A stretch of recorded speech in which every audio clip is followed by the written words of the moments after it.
بسم الله الرحمن الرحيم. السلام عليكم ورحمة الله وبركاته. مساء الفل عليكم حبايب قلبي، عاملين ايه؟ وحشني والله. معلش الفترة اللي عدت غبت عنكم شوية، بقالي فترة ما نزلتش فيديو، بس والله فعلا كنت مشغولة. بس النهاردة بقى رجعت لكم تاني بفيديو جديد ومهم لكل بيت.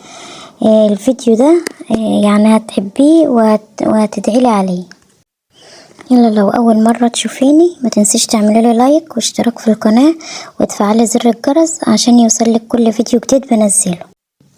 النهاردة وصفتنا مختلف، وصفتنا لحاجة مهمة جدا موجودة وبتحصل في كل مطبخ، وست البيت طبعا بتكون محتارة تحلها ازاي او تتصرف ازاي. وهي ايه بقى؟ هي الحلل بتاعتنا. الحلل بتاعتنا دي مع الاستعمال بتغير لونها كده، بيبقى لونها اصفر او لونها مش كويس، تكون طبقة غامقة عليه. انا هقول لكم ازاي تتخلصي من الطبقة دي وترجعي حللك جديدة وبيضة ونظيفة زي الاول واحسن كمان.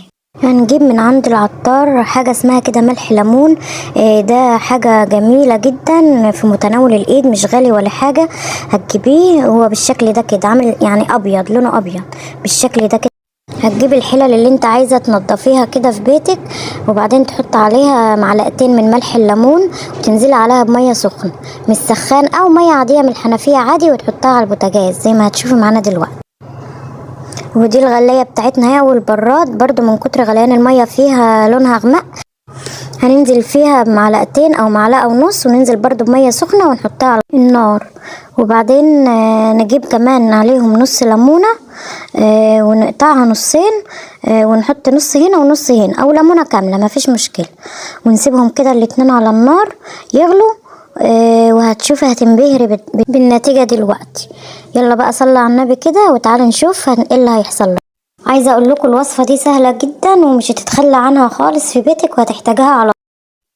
هنسيبهم يغلوا حوالي نص ساعة كده، وشايفين بعد ما بدأت المية تغلى الطبقة بدأت تطلع وتنضف لوحدها.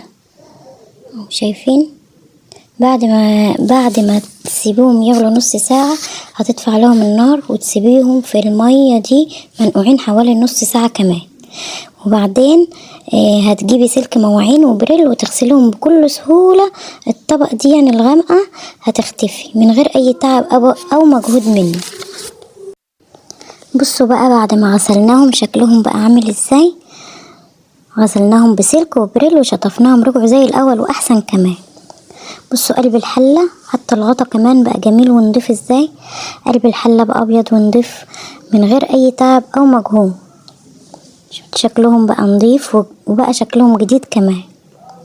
اوعي تحتاري في حاجة زي دي بعد كده. المكون البسيط ده معلقتين ملح ليمون وعليهم عصرة ليمون.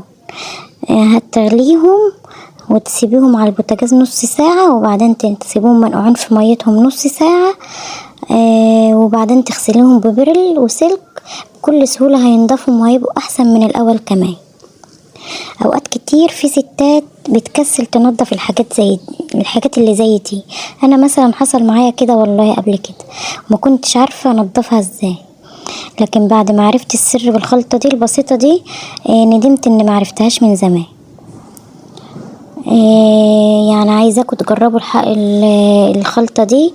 خلطة يعني سهلة وبسيطة، وهتنضف لك حاجتك من غير تعب ولا مجهود منك خالص.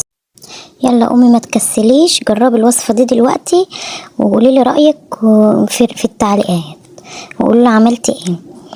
لو عجبكم بقى الفيديو ما تنسوش تعملوا لي لايك واشتراك في القناة، شجعوني باشتراك في القناة وفعلوا زر الجرس عشان يوصلكوا اشعار بكل فيديو جديد بنزله. وكمان ما تنسيش تدخلوا على قناتي وتشوفوا فيها وصفات هتعجبكم جدا. هسيبكم في رعاية الله، والسلام عليكم ورحمة الله وبركاته.